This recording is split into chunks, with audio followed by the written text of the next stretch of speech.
Bueno, hoy vamos a hablar de hipertensión arterial y crisis hipertensiva intraoperatoria. Primero vamos a definir si hipertensión arterial es el aumento de la tensión arterial por encima del 20 o 30% de la línea basal o un valor absoluto de presión arterial sistólica mayor a 140 milímetros de mercurio o una diastólica mayor a 90. Y en el caso de la urgencia hipertensiva, hablamos de una tensión arterial sistólica mayor a 180 milímetros de mercurio y una diastólica mayor a 110 milímetros de mercurio.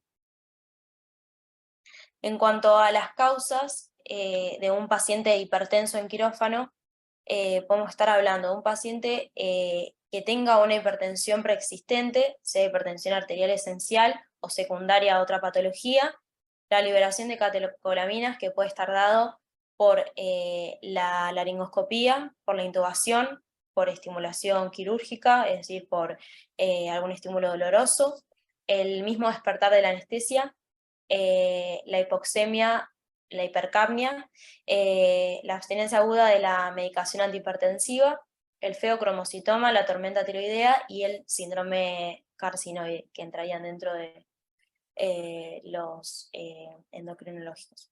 Una respuesta de Cushing a elevación de presión intracraneana, la administración de fármacos vasopresores, sobrecarga de volumen o aumento agudo de la poscarga.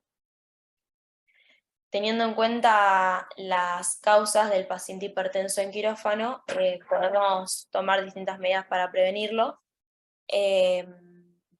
como pueden ser: primero, si un paciente ya es hipertenso, tratar adecuadamente la hipertensión preoperatoria para que llegue controlado al quirófano.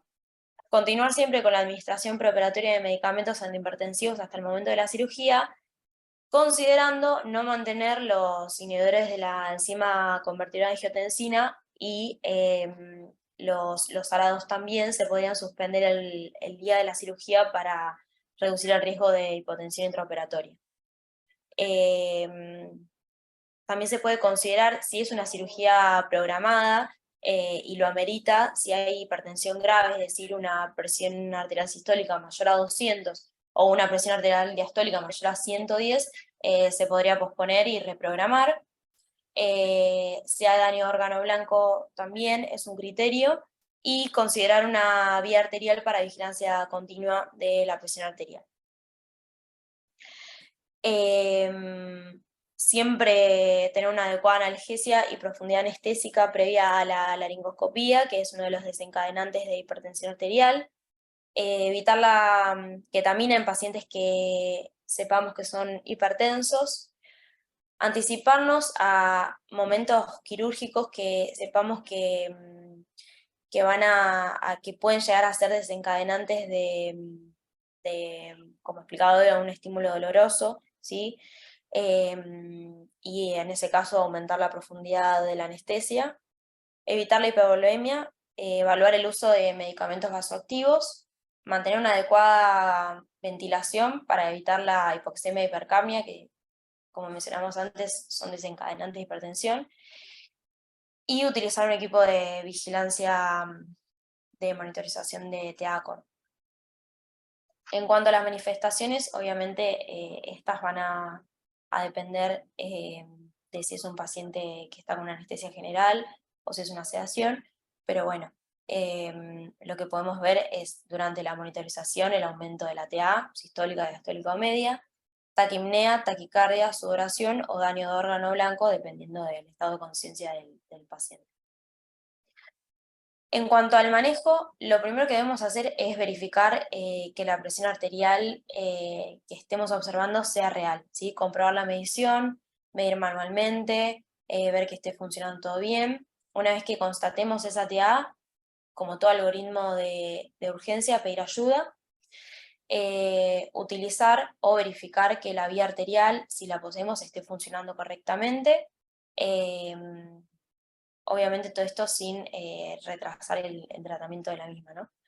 Comprobar la administración de fármacos, ¿sí? Vasoactivos, si estamos utilizando, que no hayamos realizado un bolo de inotrópicos, o que los anestésicos intravenosos o los gases anestésicos estén pasando. Asegurarnos la ventilación y oxigenación adecuada al paciente, evaluar la profundidad anestésica, y si el paciente no está en plano, podemos tomar medidas y ver si hay respuesta, si disminuye la ATA, revisar el manejo de fluidos, descartar hipertermia maligna, y si todas las medidas anteriores no funcionaron para el descenso de la ATA, podemos pasar al tratamiento farmacológico. En el caso del tratamiento farmacológico, vamos a poder utilizar betabloqueantes, bloqueantes cálcicos, o bueno, también podemos realizar infusión intravenosa de NTG. Esto va a depender más que nada de las contraindicaciones que tenga el paciente. En sí, tanto los betabloqueantes como los bloqueantes cálcicos, ambos en los estudios se ha demostrado que para la hipertensión intraoperatoria tuvieron muy buenos resultados, y muchas veces lo que podemos usarlo es dependiendo del mecanismo por el cual el paciente está hipertenso. En el caso del labetalol, se usa bueno, intravenoso de 30 a 50 miligramos kilo, con una dosis máxima de 300 miligramos. Se puede utilizar esmolol también, 1 miligramo kilo en 30 segundos, o si no en infusión de 0,1 a 0,3 miligramos kilo minuto. En cuanto a la NTG, la vamos a usar en bomba de infusión de 0,1 a 2 miligramos kilo minuto, esto es dosis respuesta. En cuanto a los bloqueantes cálcicos, tenemos el verapamil o el diltiazem, o el clevipino, que es un fármaco que la verdad que los estudios lo que revelaron es que tiene una muy buena respuesta, más que nada para el control de la hipertensión intraoperatoria, y se usa en infusión de 4 miligramos hora hasta alcanzar el efecto deseado, se puede ir titulando. Acá lo que hice fue poner un cuadrito que lo que hace es reunir los fármacos antihipertensivos intravenosos que podemos usar en quirófano, ¿sí? Y más que nada la indicación y las contraindicaciones con sus dosis. En el caso de los betabloqueantes, tendríamos que tener especial cuidado en pacientes EPOC o asmáticos, y en los que posean bloqueos, ¿sí? Bloqueos AB, bloqueos de segundo o tercer grado, y después no tenemos muchas más contraindicaciones, ¿sí? En el caso de la NTG para urgencias hipertensivas, y el esmolol, si no está contraindicado, funciona muy bien, y no mucho más sobre esto. En cuanto a las complicaciones que Mano, podemos... Sí, mira, en la diapositiva la que pusiste, la betalol, fíjate esa sí. dosis, que me parece que es muy la anterior, la Mm, primera que pusiste, 30 a 50 miligramos kilo. Generalmente nosotros pasamos 20 miligramos, se lo sí, pasamos en 10 minutos, 15 minutos, y así le va subiendo. Está bien que la dosis máxima son 300, pero 20, 50 miligramos kilo, ponele que pesa la paciente 10 kilos, ya tenés 500, te va a pasar de dosis sí. máxima. Después ¿Sabes, Marce, revisa esa dosis. que había encontrado bibliografía? Pasa que esa como que la encontré en más bibliografía, pero lo que decía era que había que hacerle de la betalol un bolo de 10 a 20 miligramos. Pero como que eso estaba estandarizado, y esa que era por kilo como que me pareció más acertada para ponerla, porque es la que, digamos, había encontrado. Pero en sí, en este cuadro también dice un bolo de 5 a 10 miligramos cada 5 minutos, pero tampoco lo estandariza por kilo. Entonces, era una de las dudas que tenía, que después les iba a preguntar ustedes acá cómo lo usaban, así que buenísimo. Le hacen de a 20 No, miligramos, entonces, sí, sí, no, pero no por kilo, no por bien, kilo. es estandarizado, le hacen 20 miligramos y ven respuesta. 20 y le vas subiendo la dosis, sí. Bien, buenísimo. Bueno, y en cuanto a las complicaciones, el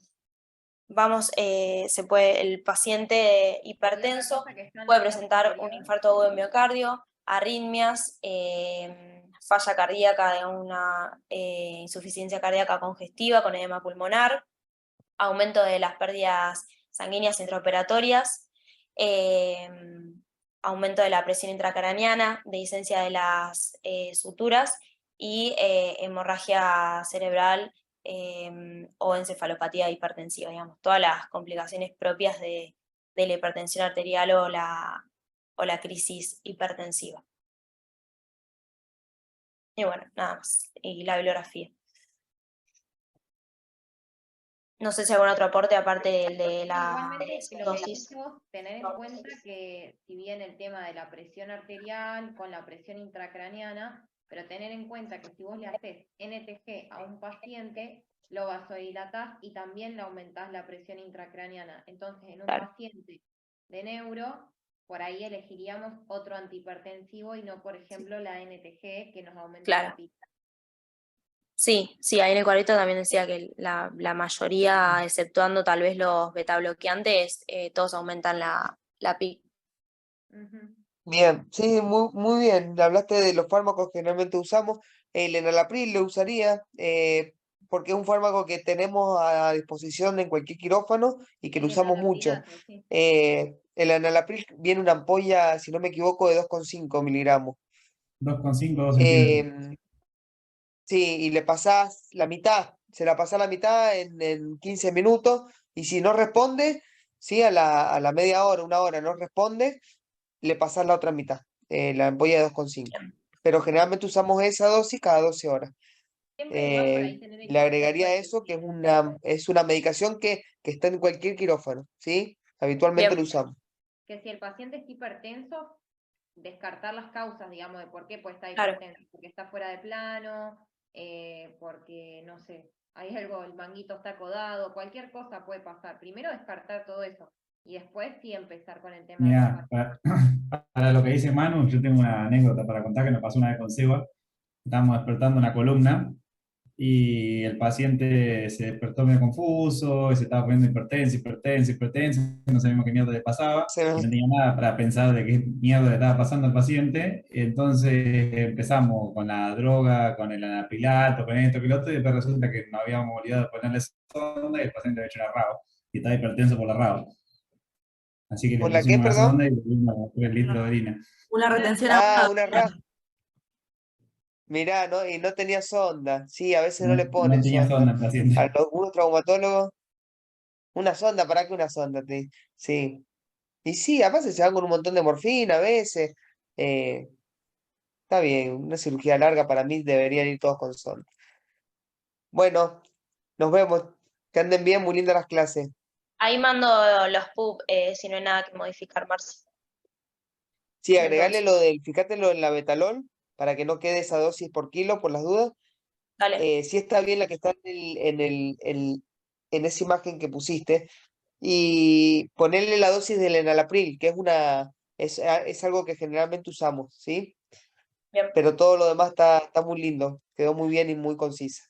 Bueno, nos Dale, vemos, que Marci. anden bien. Gracias. Nos Chao, vemos. nos vemos. Chao, chicos. Chao.